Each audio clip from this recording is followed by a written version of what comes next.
Hello welcome back to all of you. ये है हम लोगों की अंतिम वीडियो किसकी, प्रेजेंट इंडेफिनिट टेंस की।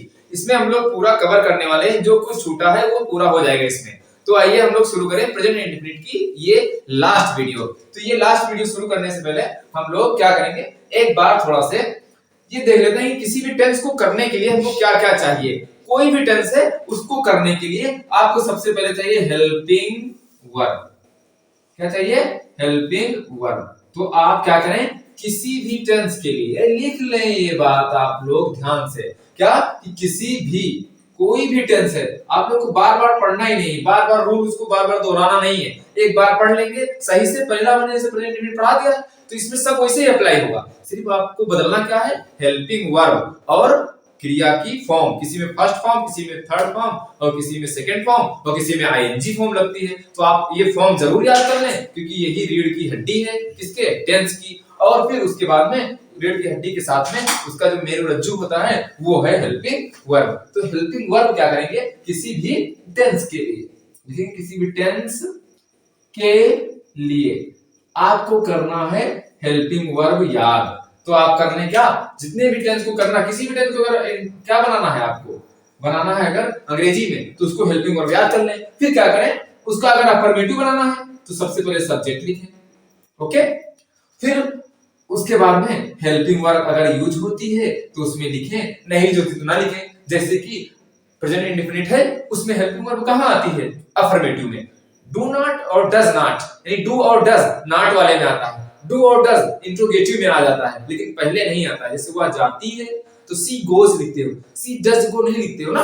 तो उसी तरीके से हेल्पिंग वर्ब उसमें नहीं है तो उसमें नहीं लगाएंगे, लेकिन जिसमें है उसमें लगाओ। जैसे इज एम आर वाला जो प्रयोग होगा, जैसे कि हम लोग वह खेल रहा है तो ही इज प्लेइंग, तो इज जो आ जाएगा वो हेल्पिंग वर्ब आ जाएगा। इस तरह से आप याद करें। तो सब्जेक्ट प्लस हेल्पिंग वर्ब और प्लस वर्ब, वर्ब याद करें आप लोग, वर्ब लिखना है। और फिर वर्ब की कौन सी फॉर्म होगी, इसको यहाँ पर आप लोग लगाएंगे। फिलहाल यहाँ पर वर्ब की आने वाली है, प्लस ऑब्जेक्ट हो जाएगा, बस हो गया।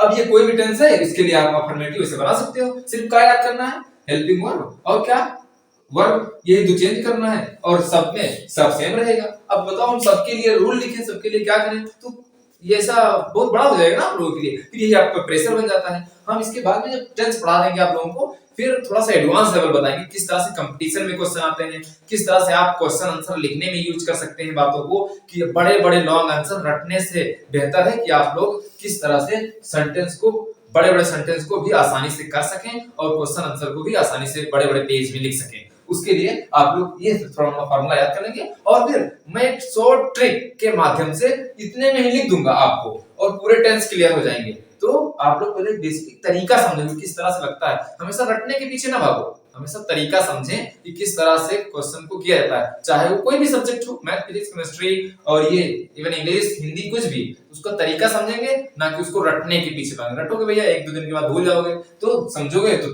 जाहिर सी बात है वो ज्यादा लंबे समय तक टिकेगा। टिकाऊ खाना खाया करो भैया। देखो यहाँ पर हमको खांसी आने वाली थी लेकिन आई नहीं, चलो कोई बात नहीं, जब आएगी बताएंगे। अब यहाँ पर निगेटिव अगर आ जाए, ये किसके लिए है, ये अफर्मेटिव के लिए है। कोई भी सेंटेंस अफर्मेटिव, निगेटिव के लिए बच्चा क्या होगा, निगेटिव के लिए तो ये नेगेटिव, नेगेटिव उधर लिख देना है बेटा, ये हो गया निगेटिव। निगेटिव के लिए क्या हो जाएगा, सबसे पहले सब्जेक्टिव होगा, प्लस सब्जेक्ट के बाद में इसमें भी क्या आ जाएगा, हेल्पिंग वर्ब। लेकिन हेल्पिंग वर्ब के बाद में क्या आ जाएगी, नॉट, क्योंकि निगेटिव है, प्लस इसमें भी वर्ब होगा और प्लस वी से हो जाएगा वर्ब, लिख लेना। नहीं तो हम थोड़ा सा और वर्ब लिखेंगे तो इसमें कूद जाएगा ना। और फिर हो जाएगा ऑब्जेक्ट, फिर फुल स्टॉप। ये और भी अच्छा, इसके बाद क्या बचा, इंट्रोगेटिव। इंट्रोगेटिव दो तरीके के होते हैं, बताओ कौन कौन से। हाँ, एस आर नो टाइप और डब्ल्यू एच टाइप। इससे पहले ही वीडियो मैंने पार्ट 3 में उसको बताया आप लोगों को। तो ये जो होगा, पहले yes or no type, yes और नो टाइप में क्या करेंगे हम लोग, यहाँ पे सहायक क्रिया पहले लिखेंगे, तो हेल्पिंग वर्ब पहले आ जाएगी, तो होगी हेल्पिंग वर्ब। फिर उसके बाद में प्लस सब्जेक्ट होगा और प्लस नॉट है तो नॉट लगाएंगे, नहीं है तो नहीं लगाएंगे, और प्लस फिर यहाँ पर वर्ब अब आएगा और प्लस ऑब्जेक्ट आ जाएगा और फिर क्वेश्चन मार्क। ये कोई भी सेंटेंस है, इसमें हेल्पिंग वर्ब जो यूज होती है यूज कर लें, और फिर उसमें जिस क्रिया की फॉर्म यूज होती है उसको याद यूज कर लें बस। और सब तो सेम ही रहेगा ना सभी सेंटेंस में, यानी सभी टेंस में, बस ऐसे कर लें। फिर एक चौथे नंबर का होता है, वो कौन सा बच्चा, वो है ये WH टाइप। WH टाइप में क्वेश्चन वर्ड पहले होता है, तो आप WH लिखें चाहे क्वेश्चन वर्ड लिखें। अब WH के तुरंत बाद हेल्पिंग वर्ब होती है भाई, इसमें तो थी नहीं, आगे आ जाएगी बस, और सब वैसे रहेगा।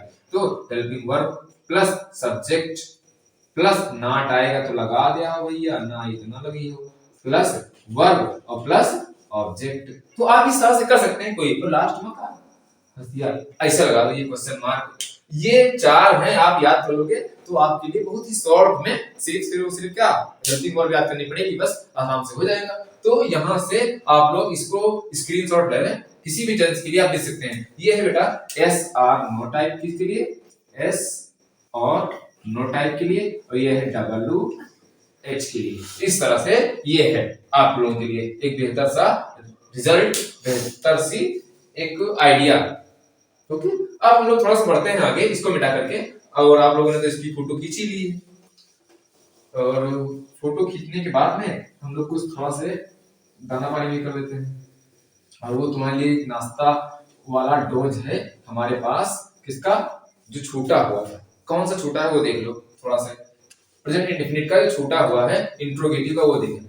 लिखा है कि अगर आ जाए, क्या तुम मेरी मदद कर सकते हो। अगर दोस्ताना निवेदन है, कौन सा निवेदन, दोस्ताना निवेदन, तो हम उसके लिए निवेदन के लिए कैन लगाते हैं। क्या आप मेरी मदद कर सकते हैं, तो यहाँ पर सम्मान लगाओगे थोड़ा सा, क्या आप, क्योंकि मदद मांग रहे हो, तो यहाँ पर हो जाएगा क्या आप मेरी मदद कर सकते हो। और ये क्या हो गया, ये लगाओ, क्या आप मेरी मदद कर सकते हैं, ये और सम्मान हमने दे दिया। ठीक, मदद मांग रहे हैं ना, सम्मान देना पड़ेगा। अब यहाँ पर क्या है, सकते हैं आ गया, इसके लिए मैंने बताया क्या यूज होता है, कैन। अब यहाँ पर जब कैन आ जाता है तो कैन एक तरह से हेल्पिंग वर्ब का काम करेगा, और फिर ये आ जाए, क्या आया है सबसे पहले, तो कैन आ जाएगा सबसे पहले। क्या जब पहले होता है वाक्य में तो उसके अंग्रेजी लिखते नहीं है, कि पहले ही बता दिया है, तो हेल्पिंग वर्ब लिखेंगे। हेल्पिंग वर्ब क्या है, कैन, तो कैन लिख दिया। उसके बाद में सब्जेक्ट होगा, कैन सब्जेक्ट क्या है, यू, फिर क्रिया होगी, नहीं तो आया ही नहीं तो उसको नहीं लिखेंगे, नहीं तो सब्जेक्ट के बाद तुरंत क्या ठोकते, नॉट, क्योंकि होता तब भाई, नहीं तो क्या ठोकोगे, तो यू कैन, हाँ सॉरी, कैन यू हेल्प, आप क्रिया लिखेंगे हेल्प, फिर मी, क्या आप मेरी मदद कर सकते हैं। मेरी के लिए माई नहीं होगा यहाँ पर, हेल्प भी मतलब हमारी सहायता करना, हमारे लिए सहायता करना। अब क्योंकि यहाँ से ये सेंटेंस क्वेश्चन मार्क लगा दोगे बस आराम से हो जाएगा। तो आप इस तरह से इसको क्या कर सकते हैं, यूज कर सकते हैं आपने बोलचाल की भाषा में, और साथ साथ में लॉन्ग टर्म वाला आंसर लिखने के रूप में। ठीक, तो आज इसके लिए इतना ही।